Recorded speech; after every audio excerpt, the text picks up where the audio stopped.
একদিন সময় নিয়ে বেরিয়ে পড়ুন গুলমার্গের উদ্দেশ্যে। বাসে 2 ঘন্টার যাত্রা, তবে চাইলে রিজার্ভ জিপেও যেতে পারেন।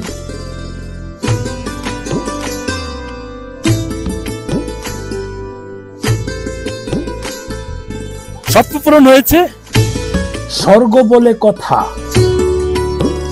যেখানে এসে স্বয়ং মুঘল সম্রাট জাহাঙ্গীর নাকি বলেছিলেন, পৃথিবীতে যদি কোথাও স্বর্গ থাকে তবে তা এখানেই আছে, এখানেই আছে এবং এখানেই আছে। এমন জায়গায় কে না যেতে চায়?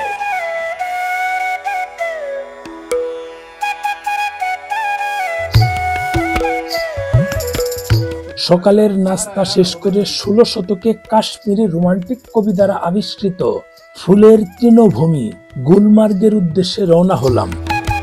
গুলমার্গে পৌঁছানোর পরে আমাদের গাড়ি পার্কিং এলাকায় দাঁড়াবে। সেখানে অভ্যন্তরীণ দর্শনীয় স্থানগুলো, যা আপনাকে হাঁটা বা ঘোড়ায় চড়ে নিজের খরচে যেতে হবে। আমরা অলরেডি চলে এসেছি। এখানে এসে গাড়ি থেকে নেমে আমরা এখানে কিছু স্পেশাল কাপড় নিব, কারণ গুলমার্গে আরো ঠান্ডা, ওখানে তাপমাত্রা মাইনাস সবসময় থাকে।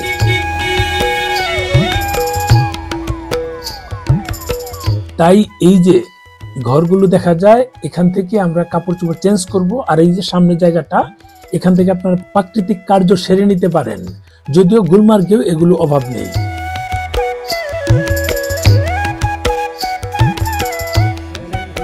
আমরা সবাই এখানে এই বুটগুলো নিয়ে নিচ্ছি, কারণ যাবো যেখানে সেখানে আসলে দূরে জায়গা। হ্যাঁ,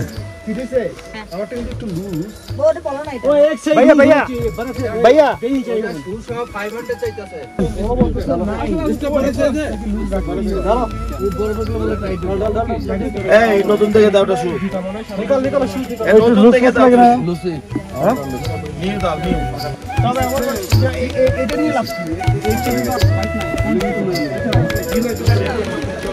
আমরা এখন সবাই রওনা দিব। একেবারে তল্পি তল্প গুছিয়ে নিয়েছি। শেহজাদ না, যে যার মতো জুতা সহ অন্যান্য সামগ্রী পরিধান করে আমরা গুলমার্গে যাওয়ার গাড়ির জন্য অপেক্ষা করছি।